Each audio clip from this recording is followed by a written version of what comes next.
జీ5 ఉండగా మీ favourite TV shows ని మీరు అస్సలు మిస్ అవ్వలేరు. Complete free. అసలు నువ్వు ఇంట్లో ఉండడానికి వీల్లేదంటున్నారు. కావాలంటే మీ ఇంటికి వెళ్ళి నీకు నచ్చినట్టుండు. అడిగేవాడు ఎవడో ఉండడం. లేదు మామయ్య, శ్రీను బాబు లేకుండా నేను బ్రతకలేను. చావైనా బ్రతకైనా శ్రీను బాబు అనుకునే వచ్చాను. దయచేసి నన్ను తిరిగి పంపించాలని అనుకోకండి.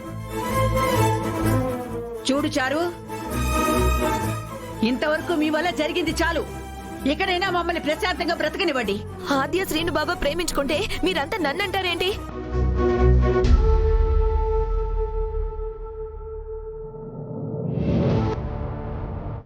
ఒక ఆడపిల్లకి అన్యాయం జరిగితే ఏ తల్లిదండ్రులు తట్టుకుంటారు? రామలక్ష్మి పెళ్లి కూడా సగంలో ఆగిపోతే మీ కోపం రాదా?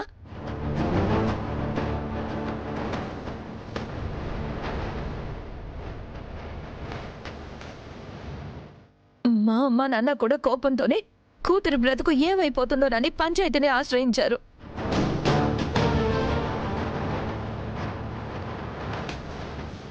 చూడండి పెద్దనాన్న, అసలు శ్రీను బావ మీద నాకు ఆశలు పెంచిందే మీరు.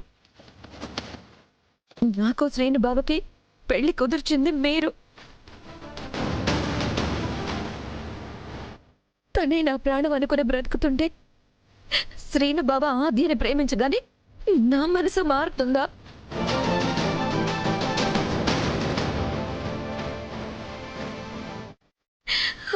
శ్రీను బావని కాదని నేను ఇంకొక ఊహించుకోగలనా? చావమంటే ఈ క్షణమే చేస్తాను గాని శ్రీను బావని వదిలి ఒక్క క్షణం కూడా ఉండలేను.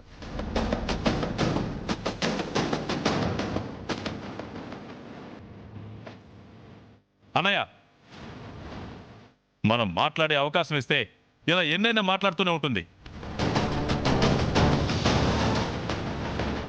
పెద్దనా పెద్దనా చెప్పండి పెద్దనా, పెద్దనా పెద్దనా న్యాయం చెప్పకుండా ఎక్కడికి వెళ్తారు పెద్దనా? పెద్దనా, నువ్వు చేసిన తప్పుకి ఇక్కడికి రావడమే ఎక్కువ. బాబాయ్, అలాంటిది మా అన్నని ఎదిరించి మాట్లాడతావా? ఇక్కడి నుంచి వెళ్ళు. బాబాయ్.